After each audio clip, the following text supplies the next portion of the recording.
I'm Dr. Haley Linder with The Ohio State University, and today we're kicking off a short video series on minerals and beef cattle nutrition, what they do, why they matter, and how to make sure your cows are getting what they actually need.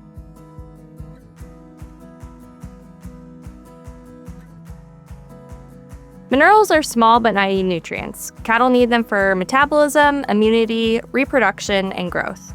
Even though they're required in tiny amounts, when cattle are short or oversupplied, performance can suffer. Mineral nutrition is really about balance. Undersupplementation leads to deficiencies, but oversupplementation can be just as harmful, leading to toxicities. In the case of minerals, more isn't always better. Beef cattle require at least 17 minerals, and we divide them into two groups based on the amount required.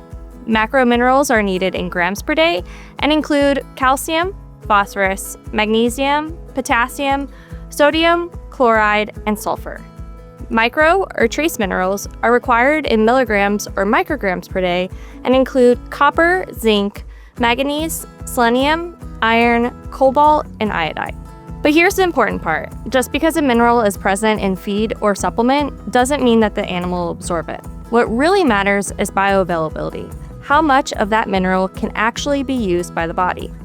Different mineral forms have different levels of availability, and some are much easier for cattle to absorb than others. We'll talk more about specific forms later in the series, but the key point is that the amount on the tag doesn't always equal what the cow gets. Most mineral absorption happens in the small intestine, and certain minerals can act as antagonists, meaning they can interfere with others and block absorption. This can also lead to imbalances. When minerals aren't balanced, we can see poor reproduction, structural issues, weak calves, and reduced performance. And remember, mineral requirements change depending on the class of animal. A growing calf, a bred heifer, and a lactating cow all have very different mineral needs.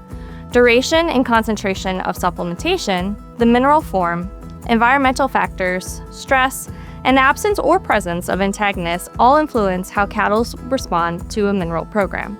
Clinical deficiencies are rare in beef systems, and subclinical deficiencies, which can impact performance, are much more likely. Mineral concentrations can be impacted by soil types, plant species, and fertilization application rates. Thus, their concentration in feeds can vary widely across regions and even from field to field. That's why forage testing is crucial when developing a mineral supplementation program. And when you test for minerals, make sure to request wet chemistry. NIR is not reliable for mineral analysis. Minerals are essential, but they're complicated. Understanding animal requirements, bioavailability, and your forage base sets the stage for a more effective mineral program. Join me in the next video as we break down calcium and phosphorus, the foundation minerals for bone growth and milk production.